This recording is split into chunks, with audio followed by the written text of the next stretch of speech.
안녕하세요. 저는 40대 번역가입니다. 미국이나 영어권 나라에서 출간되는 책이나 회사 자료들을 한국말로 번역하는 일을 하고 있어요. 번역만 해본 제가 제 이야기를 직접 써보려고 하니 생각보다 어렵네요. 하지만 여러분께서 재미있게 들어주시고 공감해주시면 정말 감사하겠습니다. 저희 두 사람은 부부가 되는 이 자리에서 부모님과 참석하신 여러분 앞에서 다음과 같이 서약합니다. 신랑은 아내를 맞이하여 항상 사랑하고 존중하며 건강할 때나 아플 때나 어려울 때에도 늘 변함없이 당신의 곁에 남을 것을 맹세합니다. 이 글귀는 우리가 결혼식을 올리면서 남편이 낭독했던 혼인서약문입니다. 정말 낭만적이고 따스하죠? 하지만 제 결혼 생활은 서약문하고 다르게 흘러갔습니다. 그 전쟁과 같았던 결혼 생활에 대해 여러분께 찬찬히 들려드리고자 합니다. 저는 원래부터 영어와 글쓰기를 좋아했어요.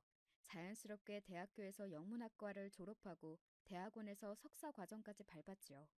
하지만 번역책을 작업하면서 출판회사 직원들과 회식을 하게 되었고, 거기에서 그 회사 직원인 규민 씨를 만나게 되었습니다.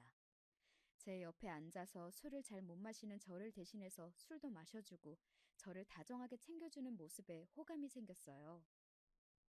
그리고 회식이 끝나자 굳이 저를 집에까지 데려다 주겠다고 하더니 헤어지기 전 둘이서만 만나고 싶다고 데이트 신청을 하더군요. 우리는 그 당시 화제작이었던 할리우드 영화를 보는 것으로 데이트를 시작했어요.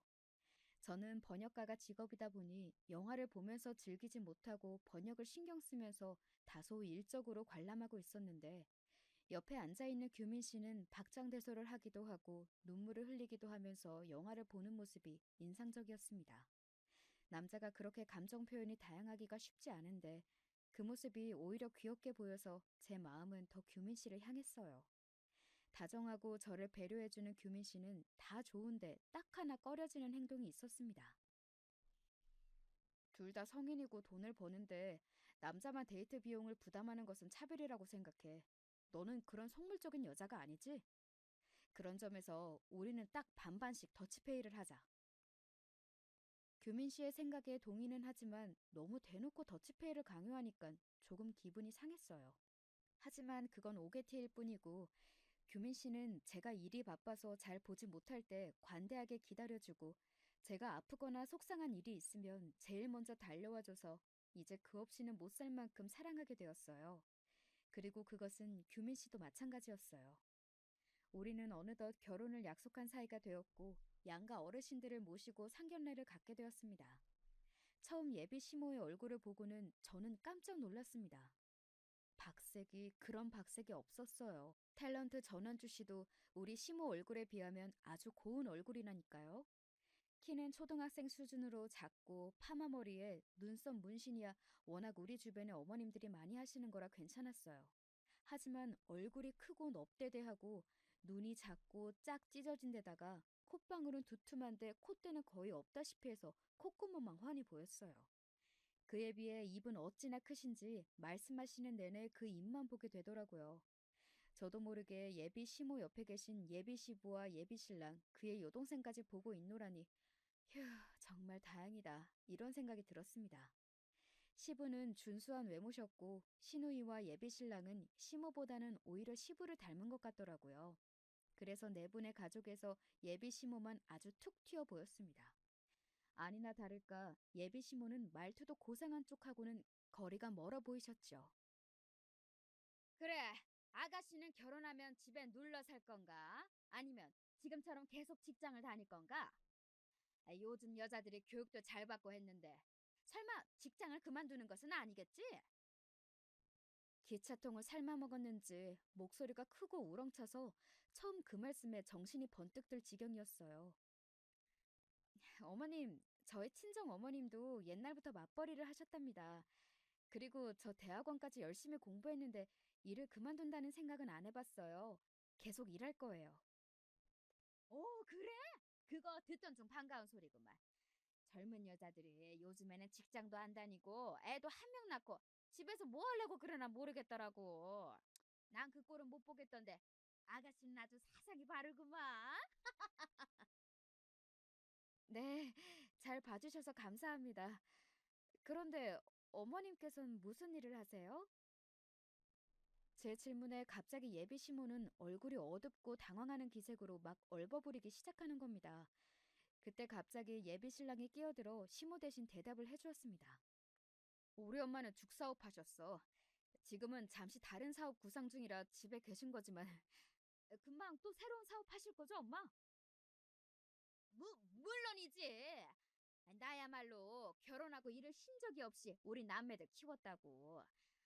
말이 나와서 말인데 내가 좋은 사업 아이템이 있는데 아가씨 모아놓은 돈이 있으면 나한테 투자 한번 해보겠어요? 점점 대화가 정상에서 벗어나니 우리 친정 부모님의 안색이 나빠지셨습니다.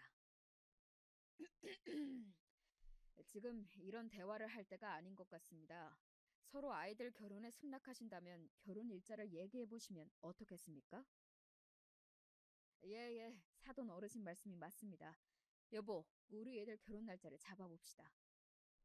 무한해진 예비 시모는 그제서야 입을 좀 다물고 분위기는 다시 조용해졌습니다.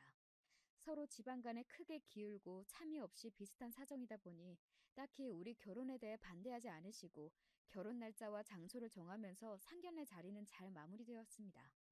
그 자리가 저에게 좋았던 것은 남편의 여동생은 저보다 한 살 어린 또래인데다가 성격이 좋고 말도 잘 통해서 우리는 금세 자매처럼 친해졌다는 것입니다. 오빠 한 명만 있던 저는 여동생이 생긴 것 같아서 좋았고 서로 전화 통화도 자주 하고 가벼운 선물도 하면서 우리는 더 가까워졌어요. 결혼을 준비할 때 예비 신랑과 말이 잘 통하지 않을 때 예비 시누이와 얘기하면서 많은 도움을 받을 수 있었어요. 현아 씨, 어머님이 당신 다이아 반지는 꼭 받고 싶어 하신다고 들었거든. 오빠도 자기 엄마가 사업상 체면 때문일 거라고 나한테 좀 해주라고 강요하고 있어서 좀 고민돼. 전셋집 때문에 여력이 없어서 내 다이아 반지도 안 하고 넘어가려고 하는데 어머니 것은 맞춰드려야 하는 걸까요? 언니, 우리 엄마 요구 일일이 맞춰주다가는 집안 뿔이 뽑힐 거예요. 언니 결혼 반지도 못 하는데 우리 엄마만 해준다고. 아니, 우리 오빠가 정말 그렇게 얘기했어요? 그건 좀 경우가 아니지. 그리고 우리 엄마가 지금 만나는 사람들이 뭐 대단하다고 사업상 체면이래. 참나. 아니, 안 그래도 궁금했는데 어머님이 무슨 사업을 하셨었어요? 아유, 사업이랄 것도 없어요, 언니. 예전에는 밀수를 좀 오래 하셨다고 들었는데 그걸로 돈은 좀 버셨는데 툭하면 경찰에 잡혀가고 나중에 한 번은 진짜 징역 살 뻔했거든요. 그 뒤로 밀수 접고 화장품이나 생활용품 방판 사업 있죠? 다당의 판매 같은 것을 이것저것 했었어요. 엄마가 사람들 만나는 거 좋아하고 이거 사라 저거 사라 그런 얘기 쉽게 하는 성격이라 일은 잘 맞는데 돈벌이는 그냥 그랬던 것 같아요. 아빠 월급으로 주로 살았지 엄마가 돈을 얼마나 벌었는지 딸인 나도 잘 모르겠는데요. 결혼식을 올린 뒤에도 시모의 성격이 저와 잘 맞지는 않았지만 시부는 점잖으셨고 그리고 이렇게 잘 통하는 시누이가 있어서 결혼 생활을 그럭저럭 잘하고 살았습니다. 알콩달콩한 신혼생활을 하다가 이내 곧 우리 딸 수연이를 임신하게 되었습니다. 저는 회사에서 하던 일을 정리해서 재택이 가능한 번역일로 돌렸습니다. 그래서 배가 불렀어도 집에서 계속 일을 하면서 돈을 벌고 있었어요. 하지만 어느 날 남편은 씩씩대면서 집에 들어왔습니다. 나 결국 이 부장하고 한판 했어. 그 자식이 자꾸 내 보고서가 신임만도 못하다는 둥 찌질하게 군생활까지 들먹이는 거야. 내가 만기 전에 못한 건 어딘가 고장나서라고.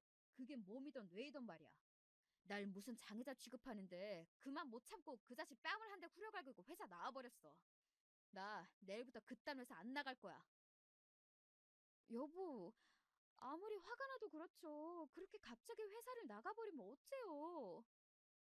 나 아무 생각 없이 그만둔 거 아니야. 그 전부터 퇴사하려고 했고 다 계획해둔 게 있으니 말이야. 아, 그럼 다른 이직할 회사가 있는 거죠? 아니, 평생 직장 공무원이 될 거야. 이제 공무원 시험 공부해서 붙으면 그만이지. 정말 철딱선이 없는 남편이었습니다. 공무원 시험이 어디 그리 쉽나요? 남편의 말에 전 한숨부터 나왔습니다. 하지만 이미 회사에 그 난리를 치고 나왔으니 다시 돌아갈 수도 없고 남편의 공무원 수험 생활을 반대할 수 없었죠. 그렇게 저는 홀로 우리 집 가장이 되어 육아까지 해야 했습니다. 다행히 어디 출퇴근하는 직업이 아니니까 아이를 낳고서도 일을 멈추지 않을 수 있었습니다. 하지만 혼자서 집중해서 일할 환경이 도무지 되지를 않았습니다.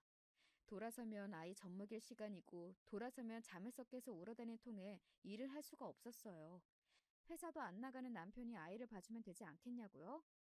남편은 아침밥 먹고 바로 학원이며 독서실 간다고 나가서는 밤에 왔습니다. 그래서 남편은 별다른 도움이 되어주진 못했어요. 악으로 깡으로 어떻게 살았는지 모르게 살다 보니 5년이라는 시간이 훌쩍 흘러버렸습니다. 그리고 긴 수험 생활 끝에 남편은 7급 공무원 시험에 합격을 해냈습니다. 우리 아들 장하다. 네가 나랏밥을 먹는구나. 공부하느라 고생 많았었지? 아이고, 장한 내 새끼. 네, 그런데 저도 저지만 제 공부 뒷바라지한 이 사람 공이 컸죠. 여보, 그동안 고생 참 많았어. 이제부터 내가 든든한 가장 역할 할 테니 당신 고생 끝났어. 아우, 우리 아들이 관직에 오르더니 이제 정승처럼 경손을 떠는구나. 아니, 아녀자가 남편 뒷바라지한 것은 당연한 거지. 이제 며느리 너도 남편이 공직에 올랐으니 처신 제대로 해라. 돈 못 번다고 나랑 아들한테 그간처럼 설렁설렁 막대하면 안 돼. 어머님, 무슨 말씀을 그리 섭하게 하세요. 제가 언제 두 분을 막대했다고. 시모는 그동안 자기 아들이 돈 못 버니까 제 눈치를 그리 봤었다고 하소연을 해대네요. 그렇게 얘기하시지만 솔직히 저는 잘 모르겠습니다. 자기 할 말 다 하고 없이 살아도 아버님 칠순 여행을 해외로 일주일 동안 다녀오신 분이 무슨 그리 억울한 게 많은지 말이에요. 남편이 공무원 생활을 해서 월급을 받게 되어서 저는 이제 본격적으로 돈을 모으고 싶어졌습니다. 그런데 아무리 공무원 월급이 박봉이라지만 남편이 저에게 가져다 주는 돈은 100만 원 남짓이었습니다. 아니, 당신도 돈을 벌고 있잖아. 당신 월급이랑 이 돈 합치면 생활비로 충분하지 않아? 우리 세 식구가 먹는 식비만 해도 한 달에 100만 원이 넘는데 남편은 정말 실생활이 어두웠어요. 상황이 이렇다 보니 저는 계속해서 번역 프리랜서 일을 하면서 돈을 벌어야 했습니다. 하지만 그 가운데 돈을 아껴서 주식이나 비트코인을 조금씩 사두었습니다. 그러더니 하늘이 저에게 큰 행운을 주셨습니다. 주가가 많이 오르고 어느덧 제가 투자했던 종목들이 몇 배나 올라 있었습니다. 뿐입니까? 비트코인은 천정부지로 뛰더니 이 모든 투자가 대박이 나서 5억이나 벌게 되었습니다. 저는 남편에게 이 금액을 축소해서 3억 정도 벌었다고 말해주었어요. 이 기쁜 소식에 남편은 저를 끌어안고 너무 좋아했습니다.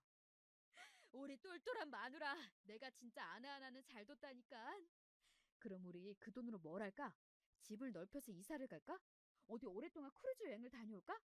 일단 우리 부모님한테 비싼 한우부터 사드리자. 우리 엄마 요즘 기력이 통 없으시던데. 큰 돈이 생겼으니 주변에 보답하는 의미로 시댁 식구를 모시고 아주 비싸 보이는 한우 전문 식당에 갔습니다. 가격이 손 떨리는 메뉴판이었지만 내색하지 않고 마음껏 음식을 시켜드렸습니다. 그리고 식사를 마칠 때쯤 시모는 신이 나서 말씀하셨어요.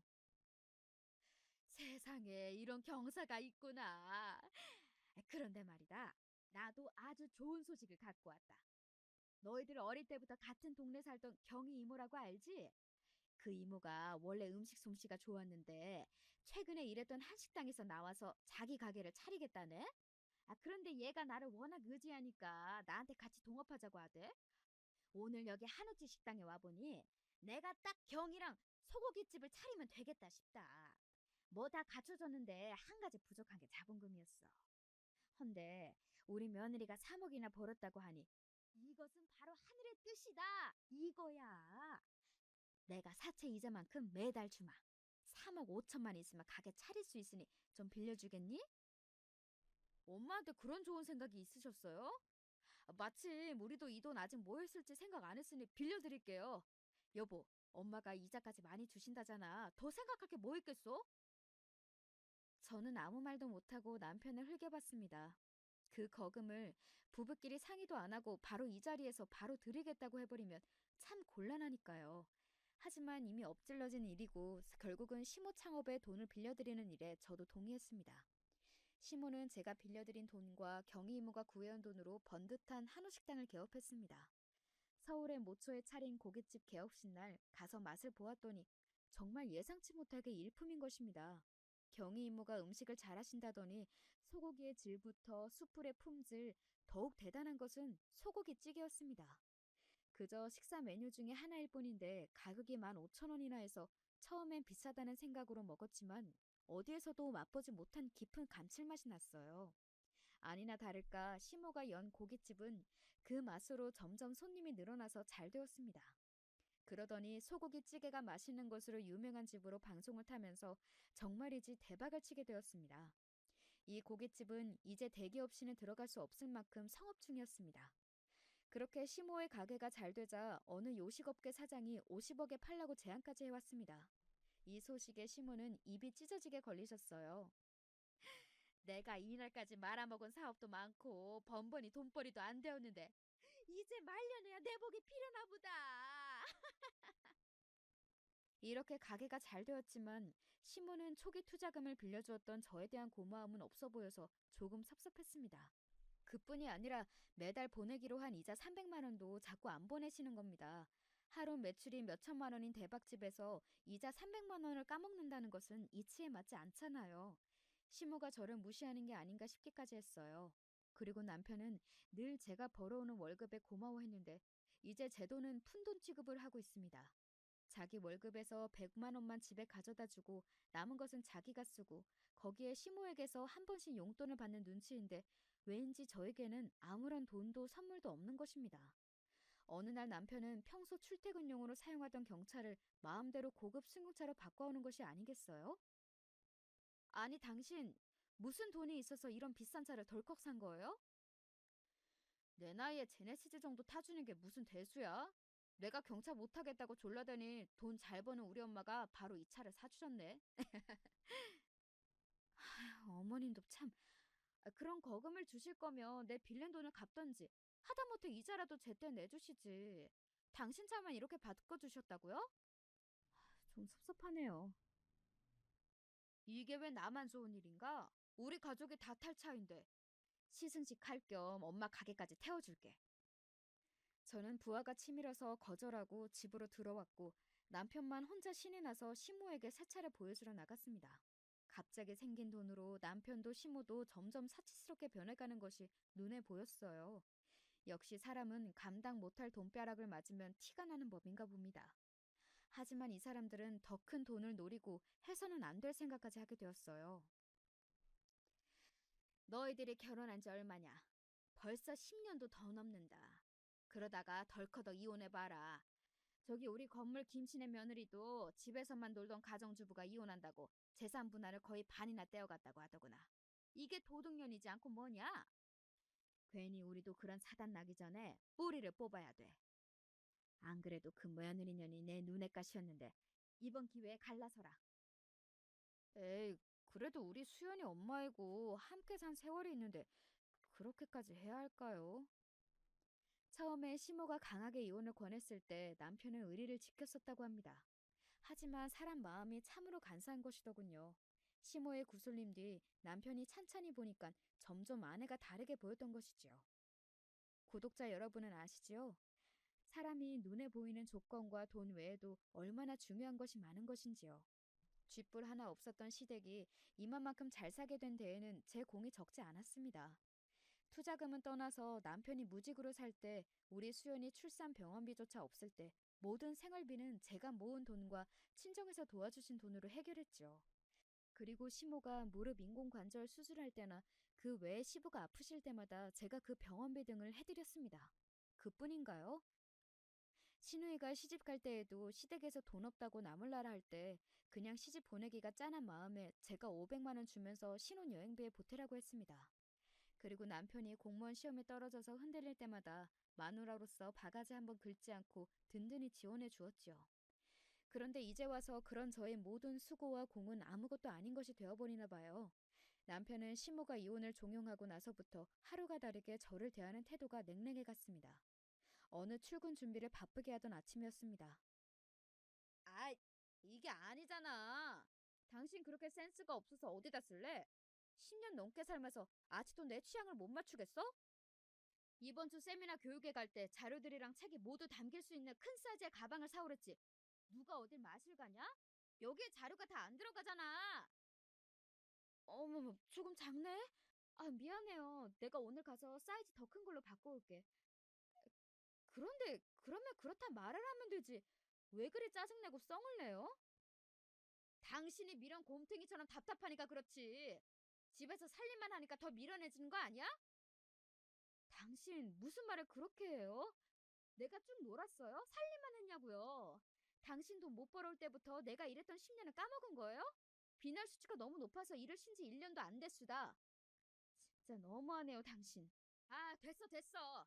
아침부터 기분 잡치게. 나 출근해. 정말 별것도 아닌 것에 트집을 잡고 과하게 화를 내고 짜증을 내는 남편의 모습에 저도 점점 스트레스가 커졌습니다. 이런 게 이혼 사유라기엔 사소하지만 진짜 별거라도 하고 싶네.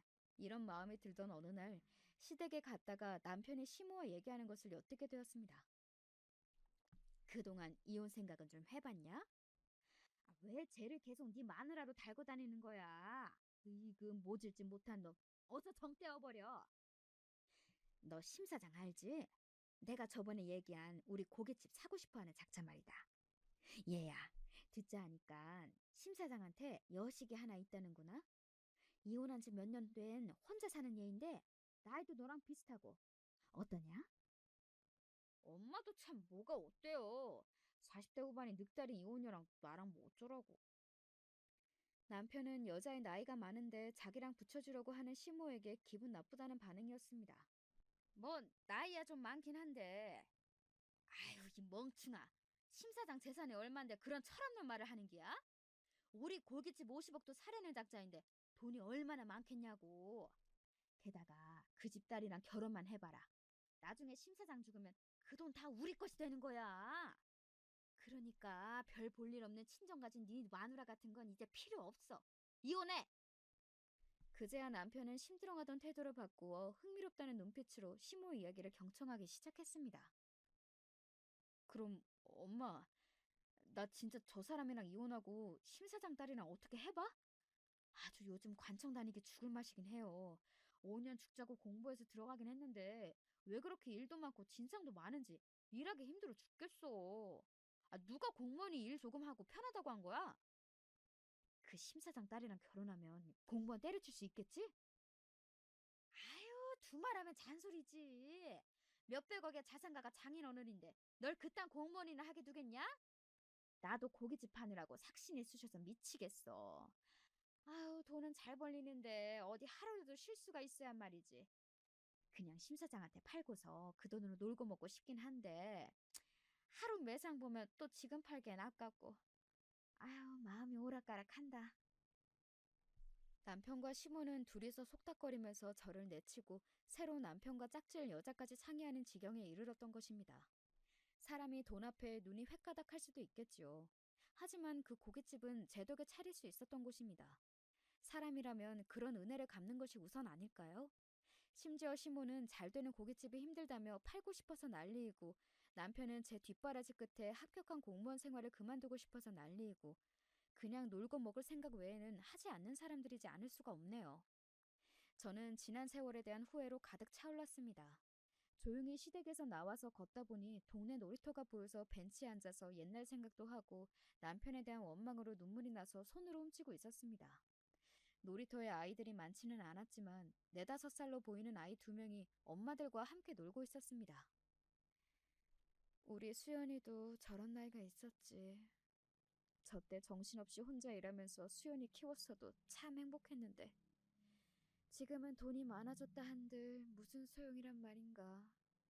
정말 사람들이 다 싫고 원망스럽다. 저런 남편과 시모 따위. 그래, 이혼해주자. 보고 살아봐야 나만 쓸데없는 인간 취급하고 구박할 것이 아닌가. 이렇게 자포자기의 심정으로 제가 이혼하고 물러나 주기로 마음을 먹고 있었어요. 그때 제 전화벨이 울렸습니다. 신우이 현아였어요. 언니, 나 지금 엄마 집에 왔는데 갑자기 언니가 사라졌다고 하네요. 어디 갔어요? 현아야, 나 너무 억울하고 서러워서 어떻게 하면 좋니? 저는 마음이 안심되었는지 신우이 목소리에 눈물부터 나와버렸고 신우이는 제가 어디에 있는지 묻고는 오래지 않아 저를 찾으러 놀이터로 왔습니다.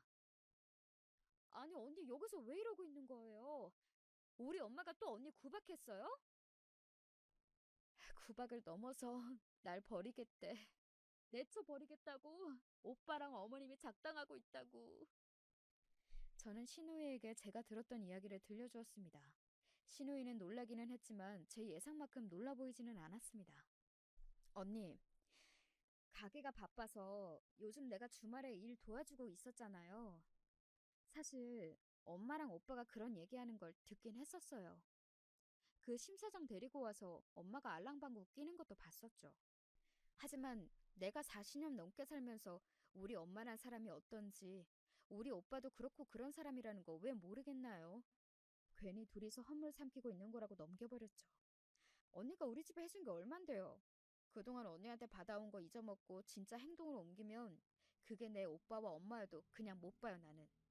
내가 옆에서 그 사람들 말리고 그런 짓 못하게 해줄게요.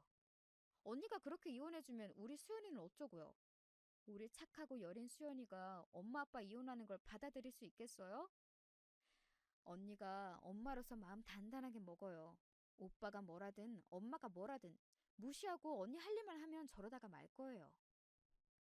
역시 신우이는 현명했습니다. 그 말을 들은 저는 단번에 설득이 되었습니다.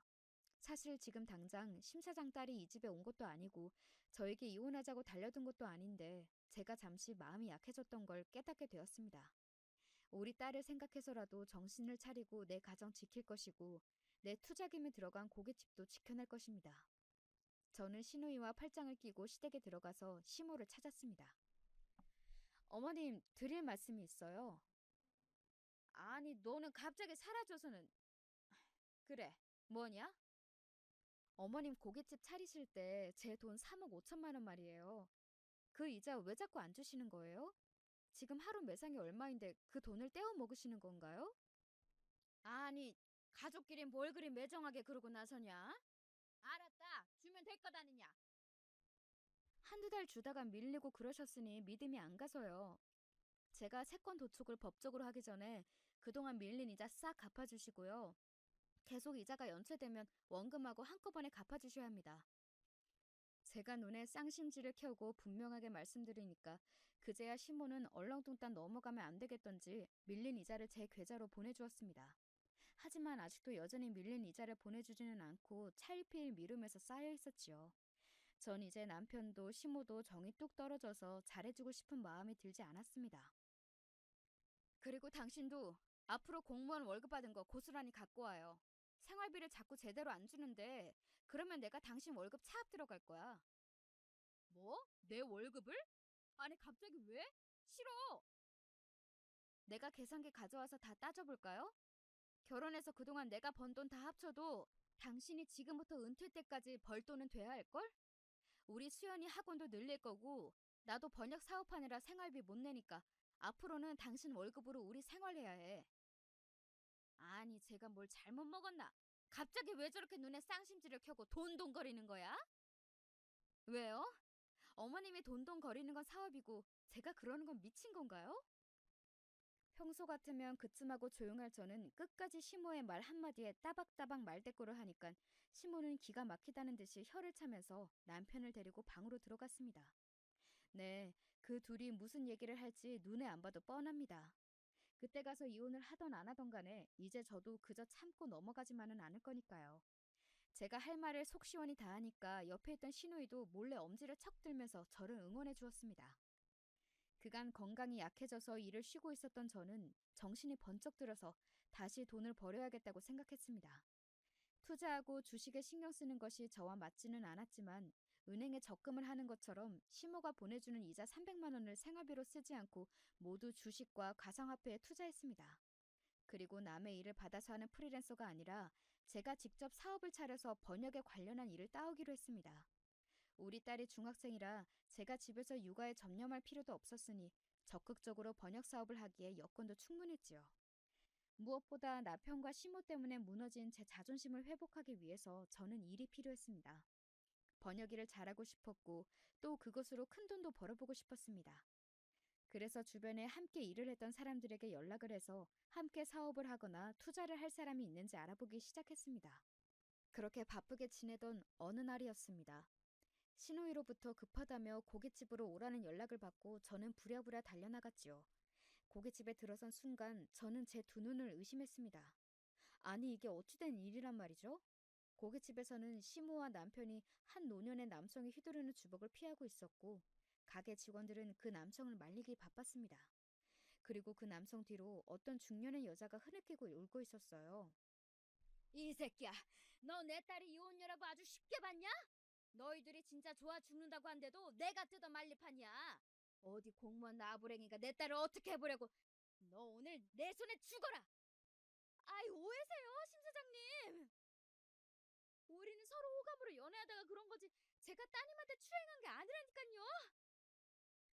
아니에요, 아빠. 나는 규민 씨 별로 그랬는데 자꾸 양수리 가서 맛있는 거 먹자고 졸라서 가볍게 다녀오려던 것 뿐이라고요. 차에서 나한테 억지로 키스를 하려고 했다니까요. 마치 시장통 싸움처럼 어수선한 가운데 상황 파악이 안 된 제가 들어오니까 신우이가 제 옆으로 와서 말했습니다. 언니, 아무래도 오빠가 심 사장 딸한테 실수를 했나 봐. 심 사장이 노발대발해서는 가게로 쳐들어와서 오빠한테 주먹질에 발길질하고 엄마한테 수도통 던지고 난리도 아니야.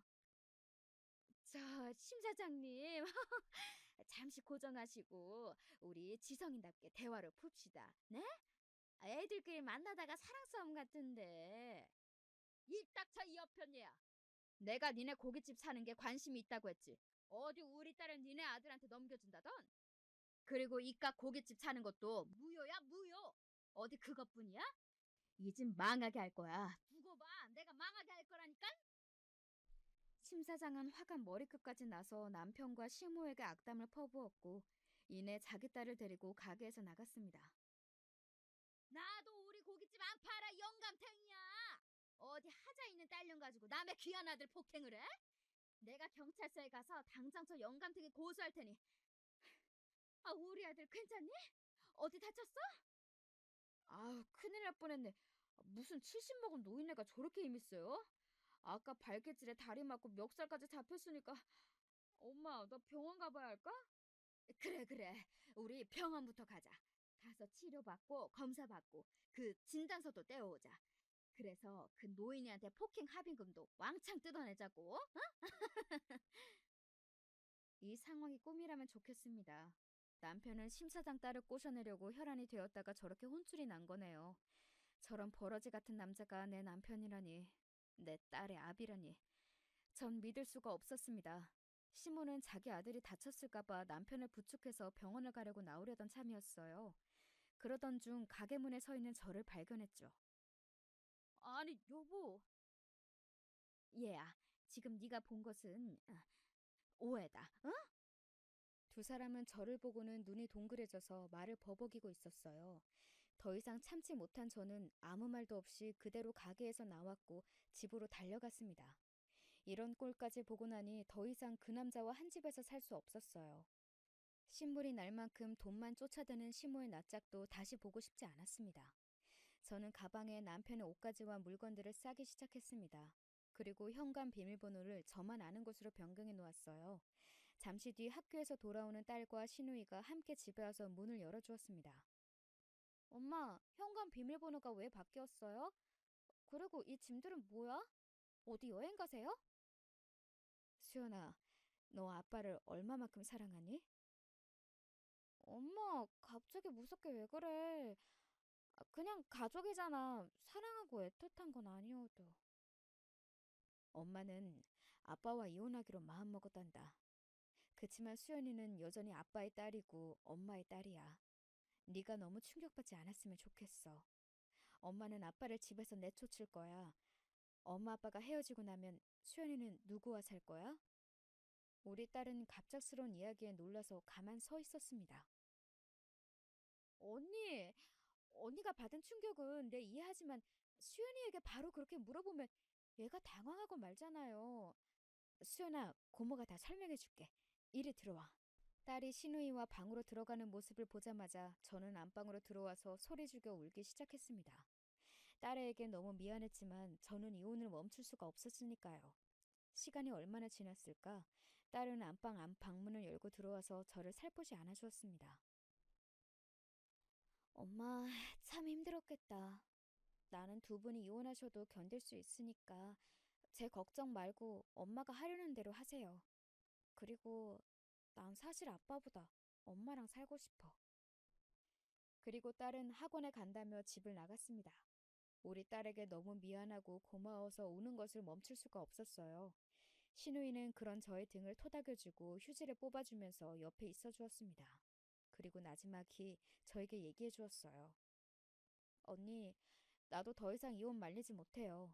이런 꼴까지 보고 들었는데 어떻게 같이 살겠어? 나도 결혼해서 애 키우고 사는 여자로서 언니가 너무 가여운걸. 미안해요. 우리 오빠랑 엄마가 한 짓 정말 내가 미안해요. 신우이는 진심으로 저에게 미안해하면서 같이 울어주었습니다. 밤이 돼서 남편은 집에 들어오려고 했지만 그는 현관문을 열 수 없어서 벨도 눌러보고 저에게 전화도 했습니다. 이제 당신과 내 인연은 끝이야. 현관 밖에 있는 트렁크 짐 들고 당신만 나가주면 좋겠어. 어차피 이 집도 거의 내가 번 돈으로 장만한 거니까 불만은 없을 거야. 아, 여보 오해야. 어떻게 된 일인지 사람 말은 좀 들어주고 해야지. 이렇게 매정하게 이러는 법이 어딨어? 나 병원에서 진단까지 받았다고. 많이 다치고 아파. 집에서 쉬어야 한단 말이야. 문 좀 열어줘. 어? 네가 개수작 버리다가 당한 일이니까 당해도 싸.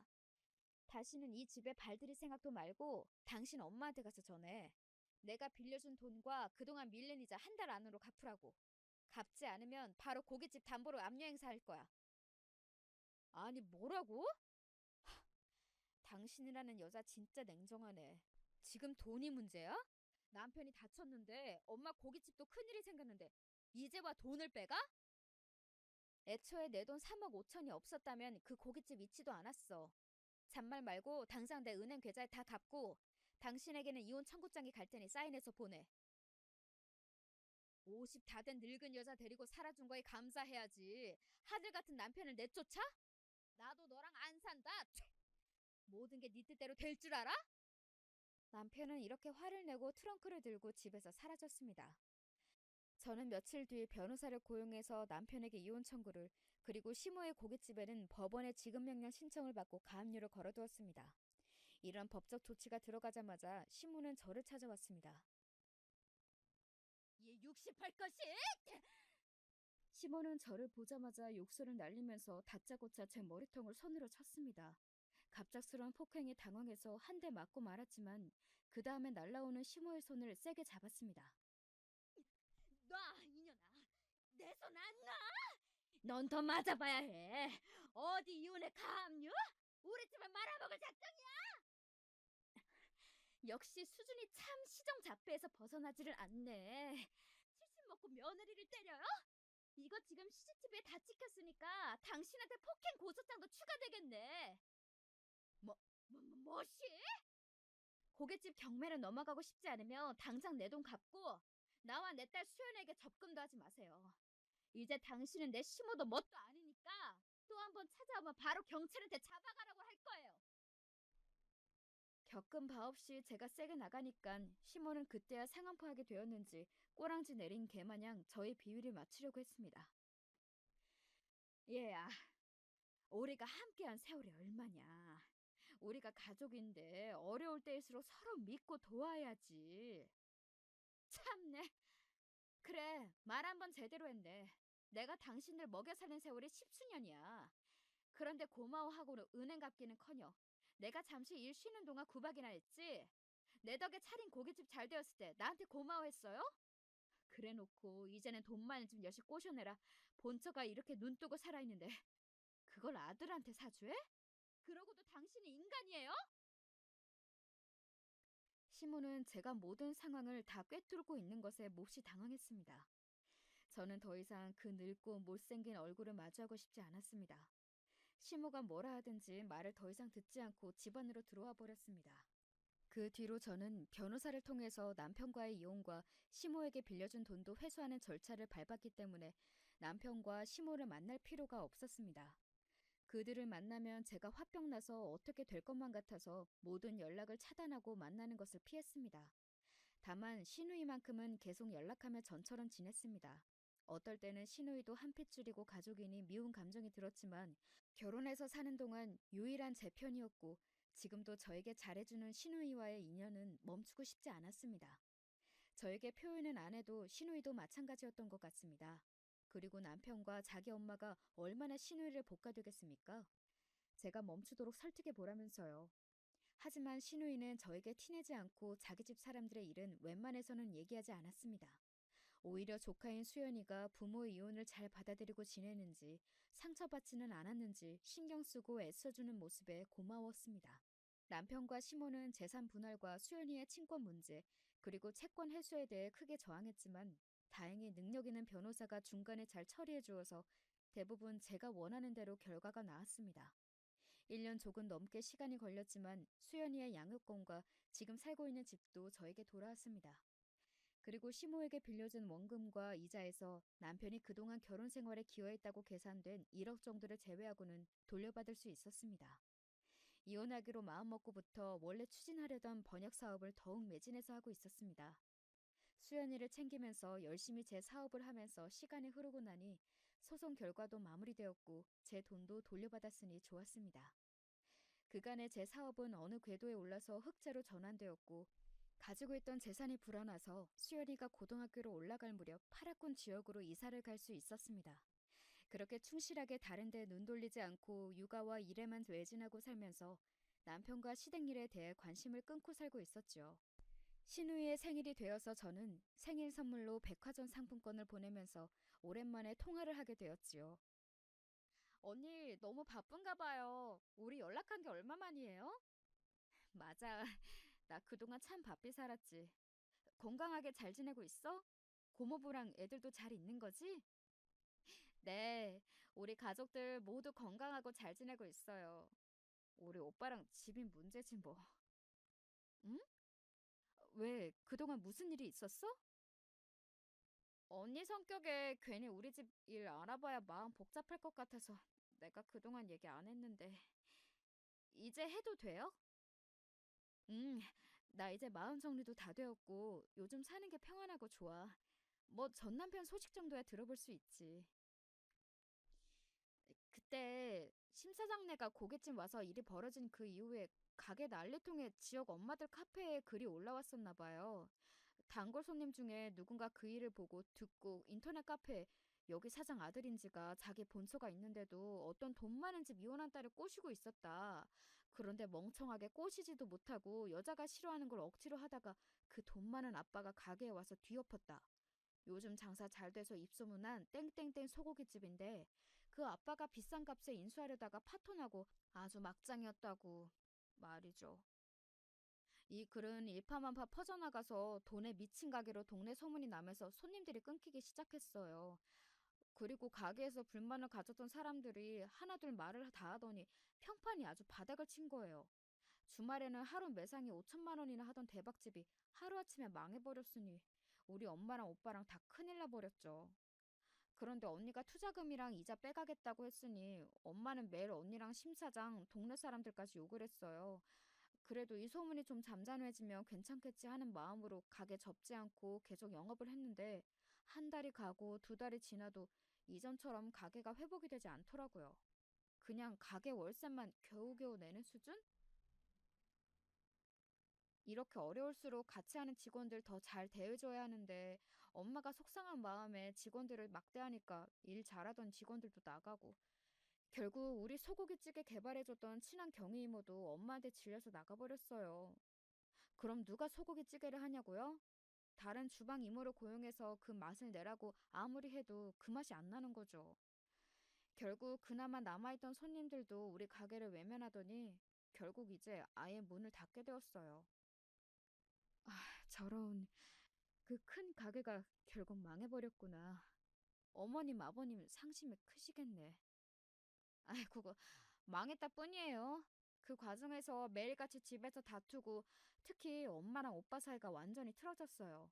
오빠는 자기가 하루아침에 이혼남이 된 것은 다 엄마 때문이라고 원망이 아주 커요.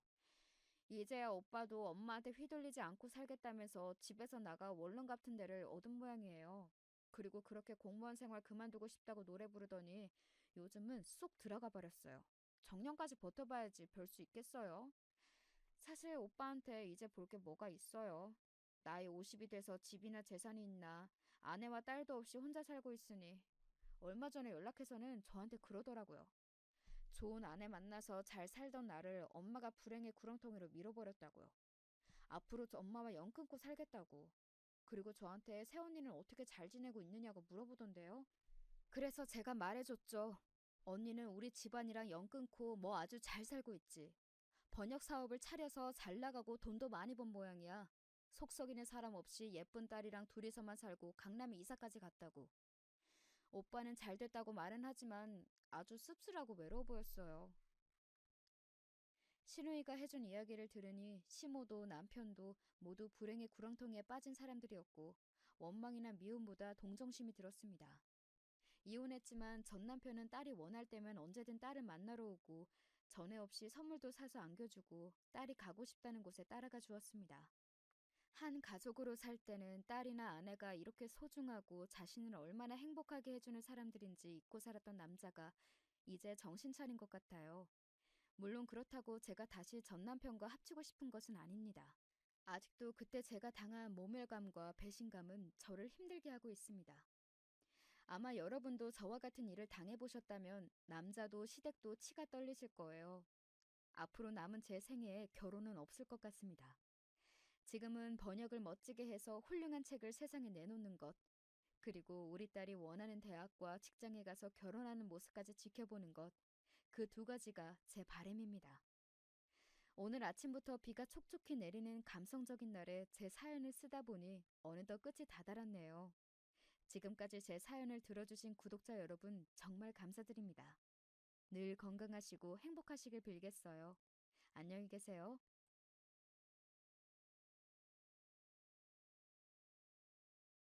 안녕하세요. 저는 젊을 적에 라디오 듣는 것을 무척이나 좋아했다가 나이가 든 지금은 사연에 빠지다 채널을 즐겨 듣고 있는 애청자예요. 자식을 키워놓고 유유자적한 일상을 보내고 있는 아줌마이기도 하고요. 어렸던 시절에 조금은 내성적인 소녀였던 저는 현실 속 친구들과 왁자지껄 떠들며 놀기보다는 제가 만들어낸 상상 속의 친구들과 대화하는 걸 즐겨 했었죠. 그런 괴짜 같은 면모를 들킨다면 놀림을 받을까봐 꼭꼭 숨기기도 했었고요. 저는 이야기라면 무엇이든 가리지 않고 접하는 걸 좋아했습니다. 팍팍한 현실을 언제든 도피할 수 있게 해주는 요소였고, 이야기를 들으며 빠져드는 것엔 돈이 들어가지 않았기 때문이었죠. 다들 어떻게 살아가고 계신가요? 자녀들을 두신 분께서는 다들 형편들이 넉넉하신지요? 제가 일전에 유튜브를 보다가 요즘 청년들이 일을 하기 싫어하는 이유라는 내용을 발견했는데 그 반응들을 깜짝 놀랐습니다. 흔히 부자들은 부모가 자식한테 돈을 물려준다라고만 생각하지만 역으로 가난한 부모들은 자식한테 가난을 물려준다는 개념을 사회가 놓쳐온 게 문제라는 지적들이 있더라고요. 가난을 물려받은 자식들은 인터넷이라든지 유튜브가 발달한 시대에 살고 있어서 남들과 스스로 비교하기 때문에 출발선부터 뒤처져 있다는 좌절감을 안게 되고 패배주의에 물들어 버린다는 얘기였습니다. 아, 그 의견들을 보면서 저도 모르게 안타까움의 탄식이 나왔습니다. 이제는 자본주의가 끝에 끝을 달리고 있는 듯 싶었어요. 유년 시절을 유복하게 보내신 분들도 있겠지만 분명 안 그러셨던 분들도 계시겠죠. 저도 그랬습니다. 돈이 없어서 힘들었어요. 부족함 없이 잘 사는 집들을 보면서 우리 집은 왜 저렇게 못 살까라는 생각을 수도 없이 해봤었고요. 하지만 그럼에도 꿋꿋하게 살아나갔던 것 같습니다. 요새 젊은 청년들은 어쩌면 공감조차 어려울 수 있을 제 지난 이야기를 풀어볼까 합니다. 저는 집에서 막내예요. 어렸을 적에 크게 한번 알았다가 몸이 좀 약해졌었던 오빠, 그리고 언니를 위해 둔 막둥이로 태어났죠. 친정아버지께선 직장에서 일찍 자리를 잡고 꾸준히 일을 해오신 분이었고요.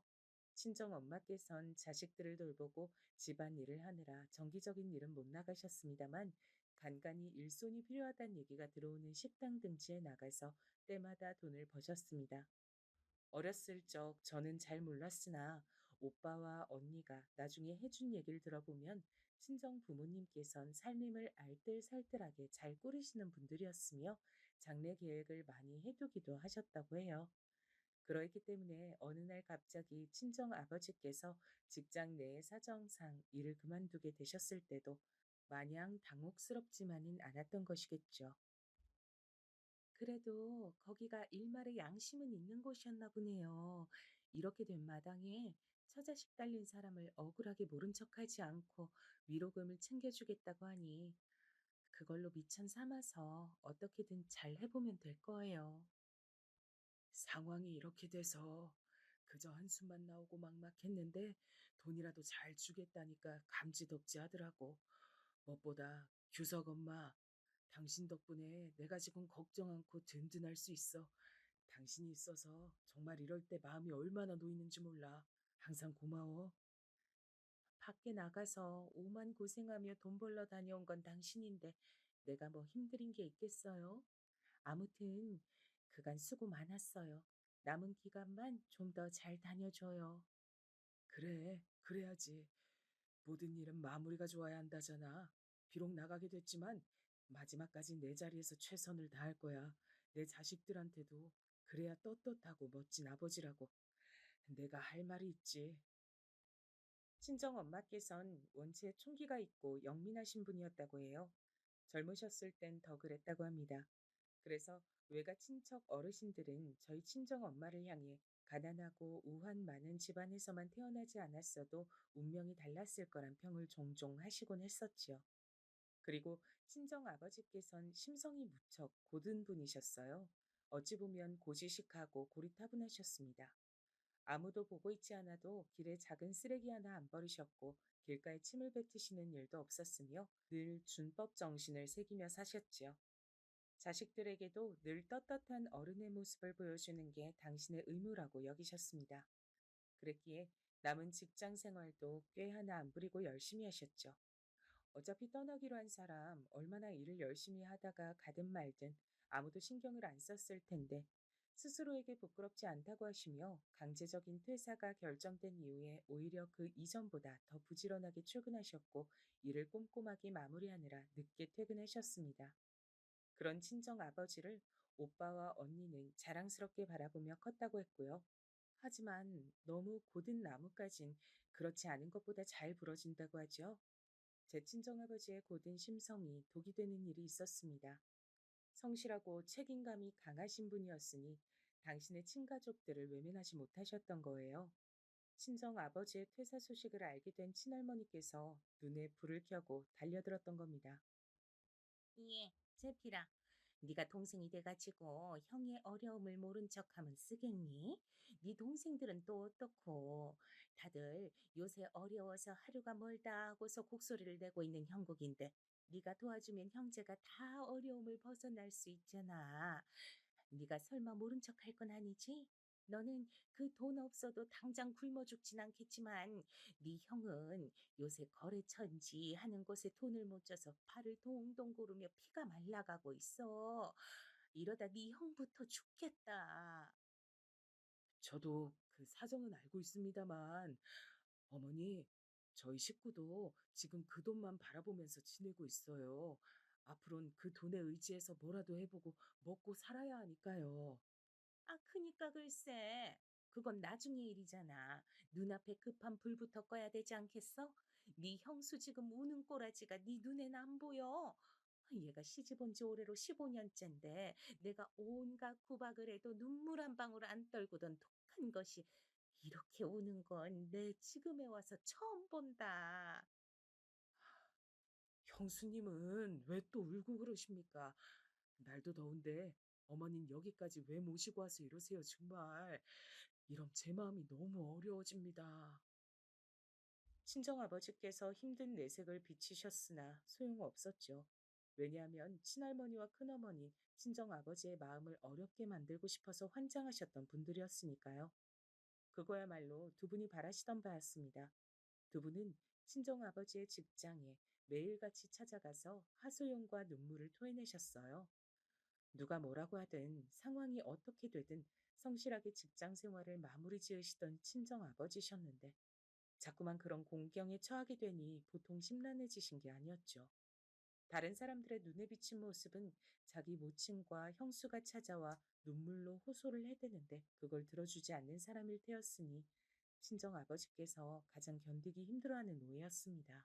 당시 큰아버지께서 처하신 급한 상황에 불만 끄고 나면 돈을 갚는 것으로 이렇게 가닥이 잡히고 말았죠. 심지어 친정아버지께선 그때 반절만 우선 갚으시고 나머지는 천천히 갚으셔도 된다는 놀라운 호의도 건네셨다고 합니다. 문제가 있다면 이걸 친정엄마와 상의하는 걸 친정아버지께서 완전히 잊으셨었다는 것이죠. 친정엄마께선 절대 그만큼 호락호락하진 않으셨기에 만약 상황을 공유받으셨담 그렇게 행동하시진 않았을 거예요. 그걸 아시니까 친할머니께서 네 처에겐 알리지 말라 자꾸 그러셨던 걸 테고요. 하지만 친정아버지께서 아무리 그래도 이런 방법 없이 독단적으로 그렇게 행동하셨단 건 납득하기 어려운 일이긴 합니다. 이래서 사기를 당할 때 사람이 뭔가에 홀린 듯하다고 하는 건가 봐요. 뭐라고요? 지금 뭐라 그랬어요? 그 돈을 당신 집에다가 홀라당 다 갖다 바쳤다고? 어떻게 그럴 수가 있는데 그놈의 장남이 뭔지 장남을 떠받들고 사시는 노인네한테 당신은 여태까지 수도 없이 당해놓고 또 당했단 거예요? 미안해. 정말로 미안해. 하지만 내가 어머니도 그렇고 형수님이 자꾸만 울면서 찾아오시니까 압박감이 말도 못했어.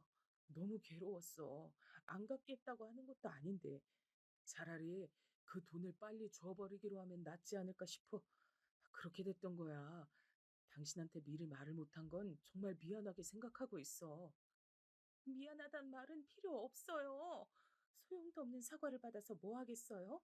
내가 이렇게 어처구니 없이 눈 뜨고 코 베이는 상황을 겪어야 하다니. 아니, 잠깐. 네, 이럴 때가 아니지. 당장 찾아가서 그 돈 달라고 해야지. 아, 지금 찾아가려고? 규석 엄마, 급한 상황들만 해결되면 차차 갚겠다고 했으니까 갚겠지. 신의를 꼬박 지키고 사는 게 자기 식구들 중에서 본인만 그렇다는 걸 왜 아직까지 몰라요? 대체 왜? 친정엄마께선 벌어진 상황을 알고 당장이 친할머니께 찾아가셨다고 합니다. 울며 불며 따지고 눈물바람으로 난리를 쳤지만 그 돈을 다시 받진 못하셨대요. 친할머니께선 모르쇠로 일관하셨고 큰아버지와 큰어머니께선 이미 그 돈 썼다 뻔뻔하게 나오셨다고 합니다. 언젠간 갚겠다고 하셨네요. 언젠가라뇨? 그만큼 기약 없는 말도 없었죠. 친정엄마께선 극심하게 분노하신 나머지 길에서 훈절까지 하셨습니다. 그제서야 친정아버지께서는 눈물을 흘리시며 막심한 후회를 하셨죠. 나는 항상 나 잘났다고 살면서도 이렇듯 멍청한 잘못을 저질러서 오늘 일을 그르치는구나. 내가 어떻게 처자식에게 면목이 있을까? 난 남편 자격도 없고 애들 아버지 자격도 없어. 친정 아버지께선 애써 당신의 친형을 믿어보고자 하셨지만 친정 엄마께서 쓰러지신 이후엔 현실을 받아들이셨죠. 완전히 사기에 넘어가신 것이었고 귀중한 돈은 다 잃으신 후라는 걸 깨달으신 후에 죄책감으로 힘들어하셨습니다. 그 돈으로 앞으로 다섯 식구 살아갈 새로운 그림을 친정엄마께선 그려놓고 계셨으나 모든 것이 물거품이 된 후였어요. 그 사건 이후 친가와의 왕래도 뚝 끊겼고요. 오빠와 언니는 친가 사람들을 떠올리기만 해도 그 이후로 이를 갈았습니다. 가난한 형편에 그대로 발이 묶여 살게 만든 원수들이라고 여겼죠. 그래도 다행인 건 저희 식구들끼린 똘똘 뭉쳤단 거예요. 깊은 죄책감에 좌절하고 마신 친정 아버지를 보며 친정 엄마께선 모든 원망을 접어두기로 하셨어요. 미련할 만큼 우직하고 의가 넘치는 당신이 답답하고 미울 때도 많았지만 그렇기에 내가 애초에 좋아했던 남자니까 부분 죽어서 일심동체인데 뭘 어쩌겠어. 함께 다시 일어납시다. 우리 뭐라도 해봐요. 당신이 항상 그랬잖아요. 자식들에게 떳떳한 부모고 싶다고요.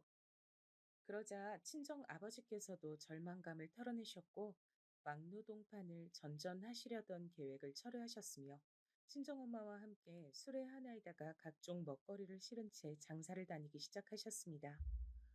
어렸던 저는 오빠와 언니에게 맡겨두신 채 하루 종일 바깥에 어느 동네이든 전전하시면서 장사를 하셨어요. 그래서 제 기억 속에 박힌 두 분의 모습은 늦은 밤에 서로의 어깨와 다리를 주물러주고 내일을 대비하여 금방 닳아버리는 신발의 밑창을 항상 주의 깊게 살펴보시던 모습들이었습니다. 그렇게 고단하신 와중에도 친정 아버지께선 어디선가 얻어오신 각종 신문들을 꼭 보셨던 것으로 기억해요. 세상이 돌아가는 걸 놓치지 않으셨죠. 그래서 호기심 많았던 언니가 이런저런 질문을 던져도 어떤 것에든 답변을 잘 해주셨습니다. 저희 가족의 척척 박사셨어요. 친정 부모님께서 온갖 노력을 다하셨던 덕분에 잠잠하기만 했던 가세가 조금씩 펴지기 시작했습니다. 시간이 좀 지나서는 아담하긴 해도 번듯한 가게를 하나 내게 되셨죠. 여러 우여곡절이 있긴 하였으나 이제부턴 저희 식구에게 평탄한 앞길만 펼쳐질 줄 알았습니다. 이사도 계획하게 됐고요. 하지만 제 친정오빠가 어렸을 적에 아팠던 후유증이 좀 있던 사람이었는데 그래서인지 남들보다 면역력이 약한 관계로 폐에 큰 질환이 생기고 말았어요. 그 말은 막대한 병원비가 꾸준히 들어가게 됐다는 것이었습니다. 그래도 굶어 죽을 만치 어렵지 않을 때 내 자식이 아파서 다행이란 생각이 드네. 다른 게 뭐가 중요하겠어. 내 자식 건강하게 사는 모습 보는 게 가장 중요하지. 병원에 입원한 오빠의 곁을 지키며 친정엄마께선 그런 말씀과 함께 눈물을 글썽이셨습니다. 저는 막내인 제가 어리고 부족해서 가족들에게 민폐가 되진 않을까 그런 걱정을 하는 나이로 자라나 있었기에 친정엄마의 모습을 보며 숨을 죽였습니다. 오빠까지 아프고 있으니 제가 더욱 부모님의 아무런 심기도 거스르지 않는 자식이 되어야겠다고 생각했죠. 부모가 꼭 말로 표현하지 않아도 자식이 자연스레 아는 것들이 있는 듯 싶었어요. 쉽사리 벗어나기 힘든 게 가난이라는 것, 부모님이 땀을 흘려 힘들게 버는 것이 바로 돈이라는 것, 이런 것들을 자라면서 깨우쳤던 저였기에 이상하리만치 강박이 있었습니다. 제가 가족들에게 민폐가 되면 안 된다는 것이었죠.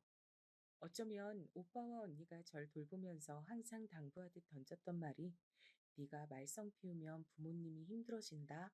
그러면 우리 가족이 다 힘들어지는 거다. 라는 내용이었기 때문인지 모르겠습니다. 제가 조금만 때를 써도 그런 말로 저를 달랬기 때문에 지금 생각해보자면 저는 저로 인해 친정 부모님께서 힘들어지는 상황을 미리 겁먹고 두려워했던 소심이 겁쟁이였나 봐요. 타고나기를 성격도 제법 내성적이기까지 해서 친구도 별로 없었고요. 가장 친한 친구는 라디오였고 혼자 저만의 소설책을 끄적거리는 게 유일한 취미였습니다. 이런 저의 모습을 친정아버지께선 칭찬해 주셨고요. 삼남매 중에서 제 성격이 가장 좋다고 하셨습니다. 사람은 모름지기 성실하고 착해야 돼. 그게 좋은 거야. 그런 사람이 대체로 바르게 살게 돼 있거든. 하지만 엄마는 저한테 제가 이 다음에 제 밥그릇 못 지키고 살까 봐 걱정이 된다고 하시는걸요? 만약 그렇게 되면 어떻게 해요? 내 눈엔 우리 막내 공주님이 똑 부러지게 알아서 잘할 것 같지만 설사 만약에 남들한테 못 이겨먹고 손해를 좀 보면서 살더라도 그게 뭐 어떻단 거야. 정직하게 신념을 지키며 살면 그것으로 그만이지. 그것이 결국은 끝에 가서 승리하는 인생임을 난 믿는단다. 아, 참, 이런 얘기 절대로 네 엄마한텐 비밀이야. 알았지? 내가 너한테 이런 얘기 했다는 거 네 엄마가 알면 난 죽은 목숨이거든. 친정아버지께선 너무 곱게 사시느라 손해도 많이 보시고 배신도 당하셨던 분이었건만 아직도 그 안에는 그렇게 사는 게 맞는 거다라는 인식이 깊게 남아있다는 것을 저는 알 수 있었죠. 좋은 쪽이든 나쁜 쪽이든 사람의 천성이라는 건 쉽게 변하지 않는 모양이었습니다. 친정엄마께서 아신다면 난리를 치실 일이었기에 친정 아버지께서 저에게 그런 말씀들을 주신다는 사실은 철저히 비밀에 붙였죠. 저와 친정 아버지만의 비밀이었다고나 할까요? 아무튼 오빠의 건강 문제라는 변수를 어렵사리 넘고 나서 친정 부모님께선 다시금 돈을 열심히 벌기 시작하셨고 이후로는 드디어 아담하긴 해도 제법 번듯한 집으로 이사를 갈 수 있었습니다.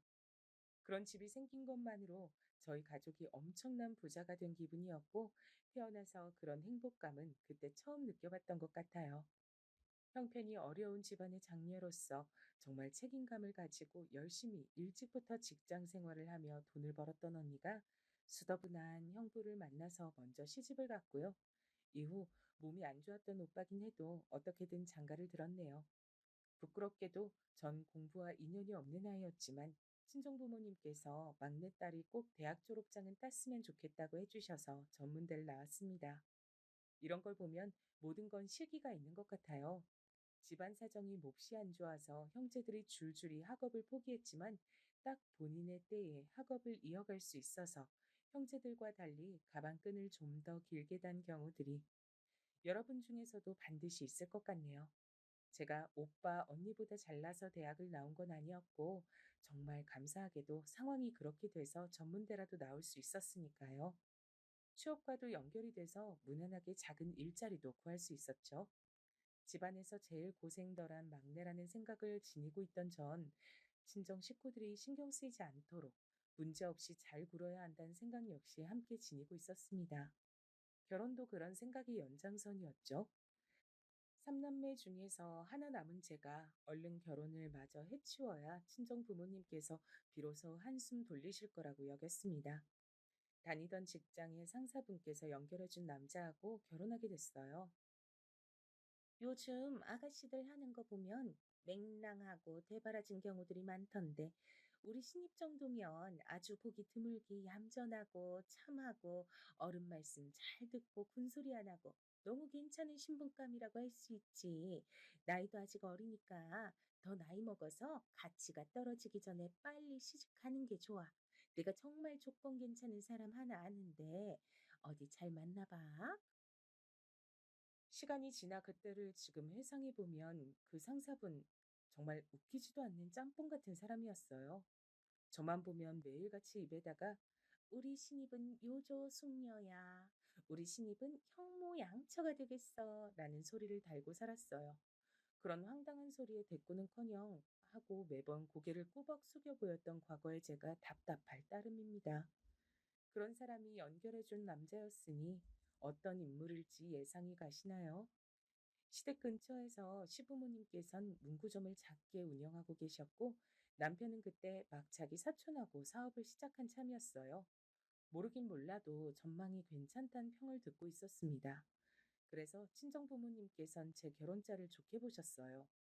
남편은 저보다 7살이 많았는데 저에게 구는 행동만 보면 그것보다 더 차이가 나는 것처럼 굴었어요. 처음엔 남자답다, 강단이 있구나 이렇게 생각했던 면모들이 시간이 지날수록 아주 고압적인 것처럼 보이기 시작했죠. 결혼을 얼른 하는 게 낫겠다는 생각에만 사로잡혀서 제가 결혼이란 중대사를 너무 경솔하게 판단한 듯 싶었습니다. 제가 다니던 직장은 결혼한 지 딱 반년 만에 갑자기 망해서 없어졌고요. 그래서 저는 일자리를 잃은과 동시에 그때 제 임신 사실을 알게 됐어요. 어쩐지 몸 상태가 오락가락 하더니만 임신 때문이었던 것이죠. 일자리도 없어졌고 임신 사실도 알게 됐고 몸도 안 좋은 김에 잠시 쉬고 있던 그 시기였습니다. 전화가 와서 받아보니까 시어머니셨어요. 너 지금 어디니? 뭐 하고 있었어? 네? 집이죠. 집으로 전화 거셨잖아요. 내가 지금 그걸 몰라서 묻는 거겠니? 네가 이렇게 싸가지 없이 대답할 줄 아는 애란 걸 덕분에 처음 알았다. 죄, 죄송합니다. 근데 무슨 일로 이 시간에 전화를 다 주셨어요? 아유, 네 시아버지가 어젯밤부터 배가 살살 아프다 그러더니 오늘은 아예 들어 누웠다. 그래서 나 혼자 가게 나와 앉아 있는 참이야. 어머, 그러셨어요? 아버님이 혹시 음식을 잘못 드셨던 걸까요? 약은 드셨고요? 병원도 아직 못 갔는데 무슨 약이야? 내가 혼자 가게 나와서 이러고 있으니 아프다고 시덥지 않게 골골거리는 네 시아버지 병원에 데려갈 수도 없고 아이고 답답해라. 어머님 그러시다면 가게는 잠시 닫아놓으시고 아버님과 병원 먼저 다녀오시는 게 어때요? 제 생각에는 그게 나을 것 같은데요. 네 생각은 그렇다고? 우리 아들은 지금 뭐하니? 네? 당연히 지금 일하러 나가고 없죠. 한참 일하고 있을 거예요. 너는 지난주에 입덧이니 뭐니 떠들더니 지금은 좀 괜찮고? 지난주 때보단 약간 괜찮은 것 같아요. 근데 괜찮은 것 같다가도 갑자기 확 속이 메스꺼릴 때가 있어요. 아이고, 우리 아들만 죽어라 합시고 고생을 하겠구나. 배 아픈 우린 영감도 혼자 가게 나와서 이러고 있는 나도 막막하다 막막해. 영문을 알 수 없는 소리를 크게 늘어놓으시더니 전화를 먼저 끊으셨어요. 그래서 제가 남편에게 연락을 해서 시아버지께서 편찮으시고 그 때문에 시어머니께서 걱정이 많으신 것 같다고 알렸죠. 일 끝나면 시댁으로 가는 게 좋겠다고도 말을 덧붙였고요. 그런데 남편이 일을 마치고 그냥 집으로 왔어요. 시댁에 연락은 들었냐고 했더니 남편의 표정이 내가 왜? 라는 눈치였습니다. 전 당황스러웠지만 거기까진 그러려니 하고 넘겼는데 늦은 밤 시댁에서 걸려온 전화를 남편이 받았습니다. 남편은 별소리 안 한 걸로 봐 상대방만 말을 계속하고 남편은 거의 듣기만 한 듯 싶었어요. 그리고 통화가 끝나자마자 남편이 저에게 다가와서 마구 화를 내기 시작했습니다. 야, 너 뭐 하는 여자야? 그런 상황을 다 듣고도 어떻게 아무것도 안 했을 수가 있냐? 여보, 갑자기 이러면 나는 이유를 모르겠는데? 대체 뭐 때문에 그래? 모른다고? 그럼 심보가 고약한 게 아니라 눈치가 드럽게 없는 거였어? 그 상황에서 어떻게 우리 아버지를 병원에 나서서 모시고 가겠다는 소리도 안 하고 우리 엄마 대신 가게 봐주겠다는 말도 안 할 수가 있었냐? 난 네가 밟아도 찍소리 안 할 만큼 차분하고 뭘 시켜도 군말 없이 따르는 종년 유전자를 가지고 있다고 하길래 그게 너무 마음에 들어서 결혼한 건데 네가 벌써부터 이따위로 굴면 곤란하지. 남편은 화가 나서 미치겠는지 목까지 빨개진 채로 씩씩거리며 말했습니다.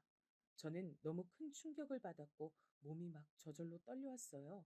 이런 일로 크게 화를 내는 남편의 다혈질적인 면모가 무서웠고 이런 상황을 얼른 피하고 싶다는 생각만 들어서 무조건 미안하다고 사과를 했습니다. 남편은 저를 향해 실망이다라는 말을 했고 저는 제가 정말 잘못을 한 것 같다는 생각이 들었어요.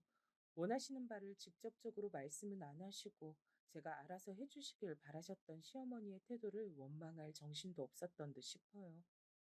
어찌 보면 정말 별것도 아닌 이 사건 이후로 제가 많이 꼬인 상태에 처하게 됐습니다.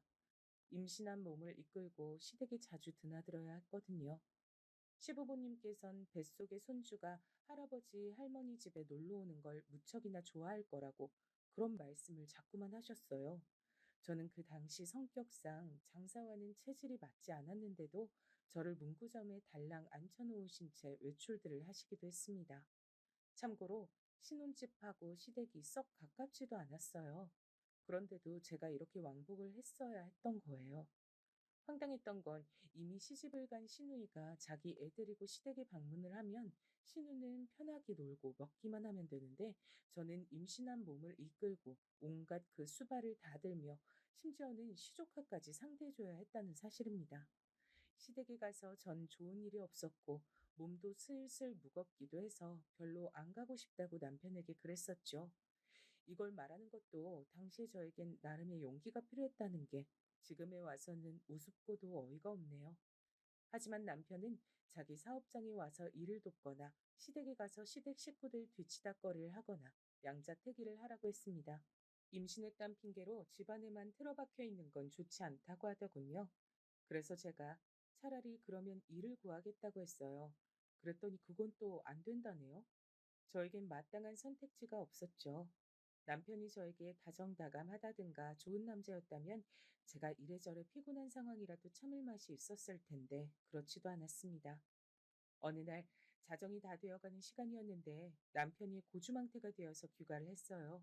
친구들과 만나서 같이 한잔 하겠다고 했던 날인데 남편이 만취를 해서 그런지 친구 두 명이 양쪽에서 남편을 부축한 채로 같이 왔습니다. 그 두 사람도 당연히 얼큰하게 취해 있었는데 그때 저를 향해서 한 말이 있었어요. 아, 인간적으로 너무 불쌍하다. 결혼을 해도 어떻게 이런 놈하고 결혼을 하셨을까? 술 좋아하지, 담배 좋아하지, 여자는 더 좋아하지.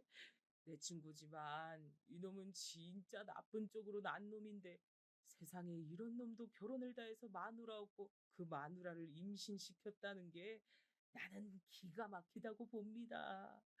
세상이 대체 어떻게 돌아가는 거야? 낄낄거리더니 저에게 꾸벅 인사들을 하고 흥겹게 콧노래를 부르며 돌아섰어요. 당시 신혼집은 복도식 아파트였습니다. 이웃들이 서로 누구가 사는지 거의 다 알던 때였고요. 조용한 밤에 그렇게 시끄러운 소리가 울렸으니 이웃들도 들었겠죠. 제 얼굴이 뜨거워지는 게 느껴졌어요. 인사불성이 된 남편이 그 순간 추악하게 느껴졌습니다. 오죽하면 조용하디 조용했던 제가 이튿날 남편을 붙잡고 따졌을까요? 여보, 솔직히 말 좀 해봐. 대체 밖에서 뭐 하고 다니는 거야? 어떻게 몸을 쓰고 다니는 거냐고. 하, 여자가 어디서 남자 하는 일에 참견을 해. 남자가 바깥 일하다 보면 이런저런 변수도 생기고 그러는 거야. 주제넘게 참견질 하지 마. 그거 아주 재수 없으니까 그냥 입 닥치고 살아. 참았던 눈물이 샘솟던 순간이었어요. 하지만 저는 이를 악물고 눈물이 흐르는 것만은 버텨냈습니다. 마지막 남은 자존심이었던 건지 남편의 그런 고압적인 태도 앞에서 눈물을 흘리고 싶진 않았어요. 앞으로 더욱 꿋꿋하게 굴어보겠노라 다짐했습니다. 그러나 이 바보 같은 다짐이 무너지는 때가 곧 왔으니 몇 주 뒤 김장 때였어요. 몸이 무거워진 임산부를 시댁에선 기어이 불러냈습니다. 그리고 작은 바가지 같은 간이 의자에 앉아서 하루 종일 고생을 한 대가로 저는 쓰러졌으며 유산을 하고 말았습니다. 병원에서 저를 향해 시어머니께서 하셨던 말이 잊혀지지가 않아요. 너는 그렇게나 몸이 안 좋고 힘들면 그렇다고 말을 했어야지. 왜 이런 미련 곰탱이처럼 굴어서 불쌍한 우리 집 앞 손주를 떠나보내? 학교 다닐 때 제가 얌전하고 글쓰기를 좋아한다는 이유로 저를 괴롭혔던 애들이 있었죠. 나중에 선생님께 그 행각이 걸렸을 때 그 애들이 내놓은 변명이 저런 거였습니다. 제가 하지 말라고 외쳤다면 자기들도 저를 안 괴롭혔을 거래요. 제가 하지 말란 소리를 안 했을까요? 했습니다. 그런데 안 들리는 척 걔들이 그렇게 굴었을 뿐이에요. 시어머니도 마찬가지셨죠. 저 몸이 안 좋아서요. 오늘은 너무 피곤해서요. 지금 너무 힘들어요. 이런 소리 매번 해봤자 돌아오는 것은 질책 가득한 눈빛이었어요. 고작 이런 것도 못 견뎌내서 우는 소리를 하는 거냔 책망이었죠. 본인도 잘한 거 하나 없으면서 남편은 자기 가족들한테 모든 탓을 돌렸습니다. 자기가 저한테 사과하기 싫으니까 그렇게 군 거 전 알고 있었어요. 하지만 그렇게 해서 시댁과 멀어질 수 있다면 저로선 고마웠기에 그냥 가만히 있었던 겁니다. 뱃속의 생명을 잃고 나서야 시댁과 거리를 벌릴 수 있었네요. 너무나도 못난 엄마여서 떠나간 아기에게 미안했습니다. 죄책감이 말도 못했어요. 이렇게 힘들었을 때 친정에도 힘든 일이 있었어요. 제 친정 오빠 말이에요. 원체 몸이 안 좋은 사람이었는데 결혼한 뒤로 자기 처자식 위하겠다고 일을 악물고 일을 나가며 열심히 살다가 건강에 제대로 또 이상이 생기고 말았습니다. 병원 신세를 지게 됐어요. 새언니가 덕분에 고생을 그때 많이 하면서 살았죠. 친정 부모님께선 결국 그런 상황이 마음이 편하실 분들이 아니었기에 새언니에게 너무 미안해 하시면서 당신들께서 더욱 열심히 일을 하셨습니다. 그런 판국이었기 때문에 제가 겪은 유산의 전말을 저는 친정에 다 드러내 보일 수가 없었어요. 저는 애써 전 괜찮아요 라는 말을 했을 뿐입니다. 저까지 걱정거리를 얹어드리고 싶진 않았어요. 하지만 유산의 아픔, 그간 쌓여온 스트레스들로 인해 전 가만히 있어도 심장이 막 두근거리고 가끔 식은땀까지 나기 시작했죠. 그래도 친정 식구들에게 달려가서 저 힘들다고 부르짖을 수가 없었어요. 친정에 또 힘든 일이 생겼거든요. 친정 부모님께서 작게 가게를 얻어서 장사를 오래 하고 계신 참이었잖아요. 거기서 일이 터졌습니다. 이웃집 가게에서 위생을 심각하게 안 지키고 작정하고 탈세를 하고 이런 것들을 친정 부모님께서 알게 되신 거예요. 그 가게가 제대로 걸릴 일이 있었다고 합니다. 유통기한이 지난 것들을 쭉 사용 중이었는데 일손을 도와주러 온 그 가게의 친척이 실수로 저희 친정 부모님 가게 뒤에다가 그것들을 적재해 놨고 그랬다간 걸린 것이었죠. 친정 아버지께선 그런 걸 묵인하실 분이 못 되었습니다. 그 이웃 가게에서는 그냥 눈 감아 달라고 했으나 친정 아버지께선 손님을 기만하면 안 된다. 시정하지 않으면 다 알리겠다고 응수를 하셨어요. 이웃 가겐 고집을 안 꺾고 버티다가 비양심적으로 장사를 한 게 정말로 소문이 다 나서 장사를 접고 나가야만 했습니다. 창피해서 주랭랑 친 거였죠. 거기까진 좋았는데 얼마 뒤 술에 만취한 그 이웃 가게 사장님이 저희 친정 부모님 가게에 와서는 난동을 부리셨습니다. 그러더니 불까지 질렀어요. 친정 아버지께서 황급히 대처를 하셔서 전소만은 막았으나 가게는 반절이 타버렸죠. 가해자 측은 뻔뻔하게 나오면서 보상해 줄 돈은 전혀 없다고 그랬습니다. 저희만 애꿎게 모든 걸 다 잃었죠. 손해가 막심해서 애써 마련했던 집을 그때 처분해야만 했고요. 가게의 건물주는 저희 친정 부모님을 매정하게 쫓아냈습니다. 너무 힘든 일이 연달아 터지니까 초상집이 따로 없었죠. 저는 몸과 마음이 너덜너덜해진 상태지만 가만히 있을 수가 없었어요. 동네 빵집에서 판매 아르바이트를 구한다고 하길래 남편 몰래 그 일을 시작했습니다. 그걸로 한 달에 40만 원가량 벌었어요. 그걸 조금씩 모아뒀고요. 친정에 20만 원씩 용돈을 제가 따로 드렸습니다. 남편은 시댁에만 자기가 알아서 용돈을 드렸으니까요. 친정은 제가 챙겨야 했어요. 빠듯한 수중의 돈이라도 관리하며 지내고 있었는데 절 수상하게 여긴 남편 때문에 아르바이트를 들켰습니다. 왜 따로 돈을 벌어? 대체 무슨 사치를 부리고 싶어서? 내가 사치라니. 뱃속 아이 잃은 슬픔을 달래려는 것뿐이야. 그 빵집에 어린애들이 많이 오기 때문에 기분 전환이라도 하고 싶어서 그랬어. 그딴 우울한 소리 좀 제발 집어쳐. 그리고 자빠질 시간 있음 우리 부모님한테 가서 아양이나 떨란 말이야. 아, 그때 제대로 느꼈죠. 제가 힘이 없으니 모든 것에 지고 살아야 하는구나 싶었어요. 그런 때에 친정 엄마께서 쓰러지셨습니다. 사실 여태까지 멀쩡히 버티셨던 게 용했어요. 너무 고생을 많이 하셨으니까요. 저는 친정엄마의 병문안을 갔다가 사무치는 서러움을 마주했습니다. 대체 이게 다 무슨 꼴인가 싶었어요. 그리고 친정 아버지가 원망스러웠죠. 왜 이렇게 융통성 없이 사셔서 이 모양 이 꼴을 만드세요? 이렇게 되니까 좋으세요? 속이 시원하세요? 저는 답답해요. 매사에 답답한 제 자신이 너무 싫고요. 이런 제가 아버지를 닮아 이러는 것 같아서 더 싫어요. 저는 친정 아버지 앞에서 한껏 감정적으로 굴고 말았습니다. 그간 억눌렀던 게 터졌던 모양이죠. 제 앞에서 친정 아버지께선 고개를 푹 숙이셨어요. 그저 미안하다고 하실 뿐이었지요. 저는 대답도 없이 돌아섰습니다. 너무나도 힘든 일들 뿐이었지만 그나마 언니가 병원비를 많이 보태줘서 망정이었어요. 그래도 갚아야 할 병원비가 남아 있었죠. 당장의 생활비도 문제였고요. 한숨을 몰아쉬던 저는 자기가 든든한 거래처 하나 덕분에 유유자적하게 마음이 놓인다고 자랑이나 해대는 남편을 바라봤습니다. 저렇게 자랑질을 할 정도라면 좀 도와주지 않을까 싶어서요. 친정 얘기를 조심스레 꺼내봤죠. 도와달라 그랬어요. 하지만 남편이 코웃음을 쳤습니다. 아니, 절대 안 돼. 이유가 뭔지 알아? 그럴 때 한 번 도와주면 끝이 없거든. 도움 없이 호되게 당해봐야 정신을 차리는 부류가 있어. 바로 장인어른 같으신 분이지. 하여간 답답하신 양반. 날 봐. 천박하니 어쩌니 소리 들어도 술자리 몇 번만 잘 가져도 인간관계 잘 맺고 잘 나가잖아. 장인어른이 편법이 뭔지 좀 배우실 필요가 있어. 사는 방법을 영 모르시는 양반일세. 그때 저는 머리 뚜껑이 열린다는 게 뭔지 태어나서 처음으로 체감했어요. 어처구니 없는 시댁 식구들, 불쌍하게 떠난 뱃속의 생명, 처음부터 지금까지 오만방자하기만 한 낭편, 이 모든 요소들이 제 머릿속에 섞이더니 이내 펑 하고 터졌습니다. 열받아서 다음날 카드 챙겨다가 은행 가서 100만 원을 인출했어요. 심장이 이상하리만치 세게 뛰더군요. 하지만 후회되진 않았습니다. 곧장 친정 아버지께 가서 생활비로 쓰시라며 들었어요. 자식이 이럴 때 100만 원도 못 내놓으면 말이 안 되는 것 같아서요. 그리고 일전엔 제가 실언했어요. 죄송했어요, 아버지.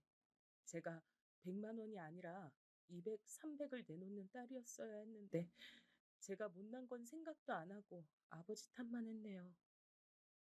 친정 아버지께선 봉투를 쥔 손이 떨리는 걸 감추시려는 건지 얼른 손을 뒤로 하셨어요. 저는 그걸 보고도 못 본 척 굴었습니다. 괜히 헛기침을 하시며 잘 지내냐고, 집은 안 덥냐고 그런 말씀이나 하셨어요. 저도 머쓱하게 집에 바람 잘 통해서 괜찮다는 답변이나 드렸죠. 친정아버지께서 생각이 많아 보이는 얼굴을 하셔서 저는 곧장 돌아서서 나왔습니다. 그리고 그날 저녁 집에 온 남편이 유심히 저를 살폈어요. 오늘은 왜 징징거리는 소리도 안 하고 표정도 태연한 거냐고 묻더군요. 사람 얼굴에서 그게 드러나는구나 싶었네요. 어차피 시간 문제일 뿐 들킬 게 뻔해서 전 이실직고했습니다. 낮에 친정에 다녀왔어. 아버지한테 100만 원 갖다 드렸고 생활비 하시라고. 그러자 남편이 저녁 밥상을 뒤집어 엎었습니다. 늦어지는 남편의 귀가 때문에 국을 또 따로 데우고 신경 써서 차린 밥상이었는데 엉망이 되었지요. 마치 저희 부부의 모습 같았습니다. 네가 뭔데? 도대체 너 따위가 뭔데? 감히 내 허락도 없이 그런 거야? 상의도 아니고 허락이라니.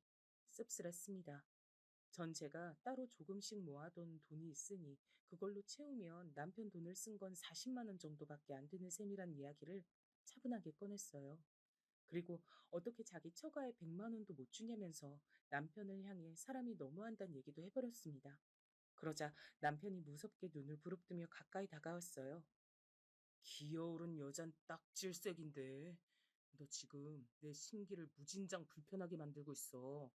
눈 안 깔아? 너 오늘 내 손에 죽고 싶냐? 여름날이었고 복도식 아파트의 현관문은 반쯤 열려 있었습니다. 그리고 남편이 저를 밀친 다음 제 뺨을 세게 내려치려던 순간에 친정 아버지께서 들어오셨어요. 지금 이게 뭐야? 무슨 일이야? 저는 친정 아버지의 등장에 깜짝 놀랐다가 그 손에 들린 수박을 보고 눈시울이 시큰해졌습니다. 남편은 굉장히 멋쩍어하면서 연락도 없이 왜 오셨냐고 중얼거렸죠. 친정아버지께선 품에서 봉투를 꺼내 바닥에 던지셨습니다. 복도식이다 보니 집에 가까워지면서 저희 부부 대화를 다 들으셨던 거예요. 100만 원이다. 이거 그대로 돌려줄 테니 이거 받고 우리 막내딸한테서 떨어져라. 뭐예요? 지금 이혼이라도 말씀하시는 건가요? 뭐 하나 할 줄 아는 거 없는 여자가 이혼녀 딱지까지 달고 어떻게 살겠어요? 그건 니놈 알바가 아니야? 우리 딸 고생 많았지? 얼른 가자. 저는 친정 아버지의 부름에 고개를 막 끄덕였습니다. 당황한 남편을 남겨두고 친정에 왔습니다. 수박은 하나도 안 시원했는데 엄청 달고 맛있었어요. 다들 그럽디다. 그때 수박이 인생에서 최고로 맛있었다고요. 남편과 시댁 모두 난리쳤어요. 제 주제에 먼저 이혼을 입에 올린 게 건방지단 거였죠. 그때 언니가 묘수를 냈습니다. 친정에 빚이 너무 많아서 결혼 생활 힘들다는 핑계를 대라는 것이었어요. 그 방법으로 편하게 이혼했습니다.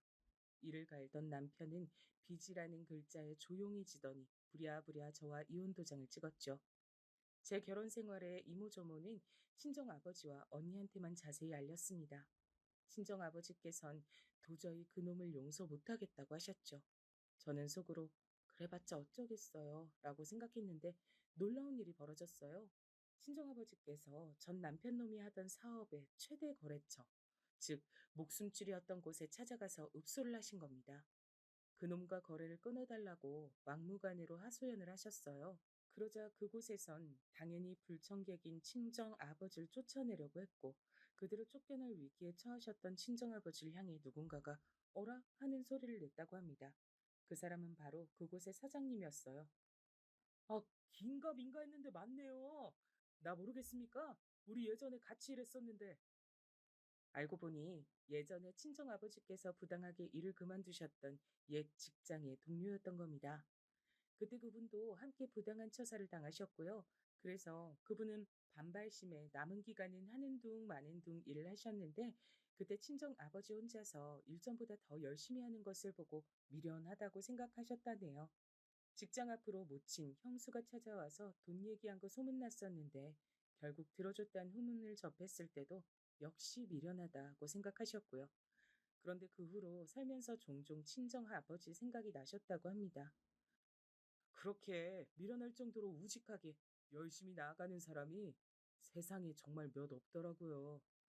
특히 사람을 부리게 되는 입장이 되면서 절실하게 체감했습니다. 무슨 일로 지금 이곳에 찾아와 이러시는 건지 내가 자세히 얘기를 좀 들어보고 싶네요.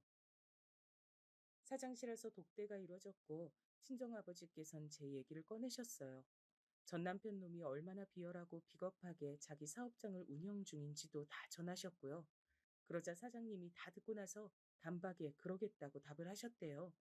친정 아버지께서도 그저 저를 위해 발버둥이라도 치고 싶으셨을 뿐이었기에 이런 결과를 얻을 줄은 모르셨고, 그래서 깜짝 놀라셨다고 합니다. 전 남편 놈이요?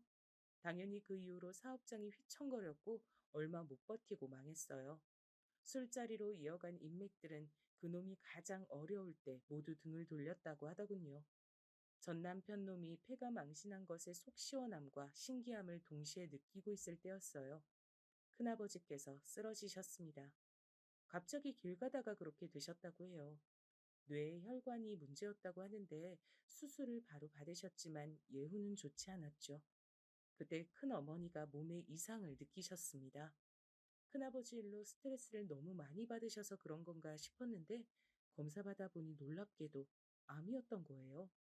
천벌을 받은 거라고 큰아버지, 큰어머니 사시는 동네에 소문이 쫙 돌았죠. 왜냐면 친할머니께서도 극심한 치매가 오셔서 시설에 계신 참이었거든요. 저희 집을 등쳐먹었던 그때 일, 그것 때문에 떳떳하지 못해서 큰 집은 늘 남의 눈치를 보면서 살았다고 합니다. 영원한 비밀은 없는 것인지 사는 동네마다 자꾸 가족 돈을 도둑질한 집이라는 소문이 돌아서 힘들었다네요. 큰아버지께선 결국 돌아가셨고요. 큰어머니께서도 암이란 걸 아시고 나서 8개월 만에 돌아가셨습니다. 그리고 돌아가시기 전에 저희 친정 부모님을 향해 정말 미안하다고 사죄를 하셨고요. 오직 미안하단 마음뿐이야. 그땐 내가 정말 왜 그랬을까? 당장에 돈이란 것만 보고 내가 눈이 멀었었어. 항상 속이 얹힌 것처럼 불편하게 살더니 결국 이렇게 암에 걸려 일찍 세상을 떠나게 됐으니 사람들 말대로 천벌을 받은 것이겠지. 큰어머니께서 가쁜 숨을 몰아쉬시며 흐려진 초점으로 그렇게 중얼거리셨을 때 친정 부모님께선 서로의 손목을 꽉 잡으신 채 일심동체로 용서한다는 대답을 하셨다고 합니다. 그런데요, 그 이후로 정말 놀라운 일이 벌어졌어요. 친정엄마의 체력이 확 올라왔습니다. 게다가 평생 약하게 살 줄로만 알았던 오빠의 몸이 점차 건강해졌어요. 모두가 말도 안 되는 일이라 그랬죠. 친정 부모님과 오빠, 새언니는 새로이 장사를 시작했습니다.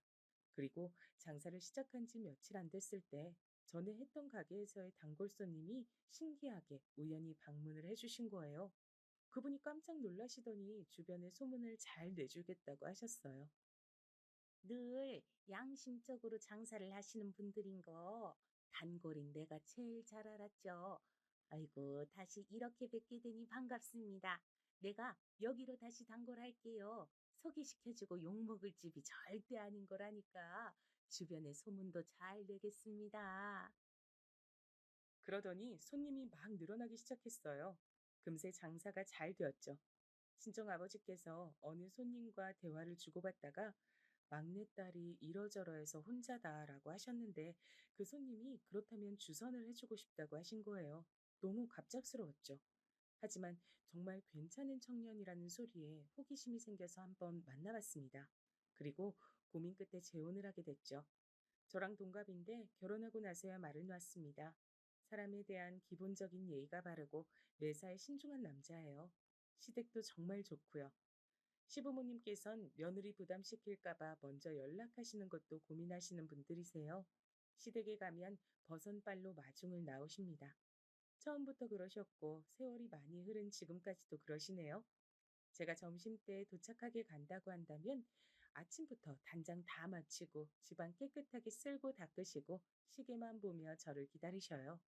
손주들보다 며느리가 이쁘다고 해주시고요. 너무나도 고마운 일입니다. 참고로 저희 친정 부모님, 아직까지 두 분 다 건강하시고요. 이제 가게는 새언니가 진두지휘를 하고 있으며 오빠가 뒷받침 역할이에요. 언니하고 형부도 재밌게 잘 사는 중이고요.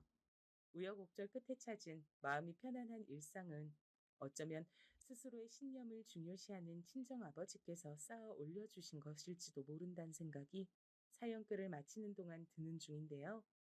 여러분의 생각은 어떠신가요?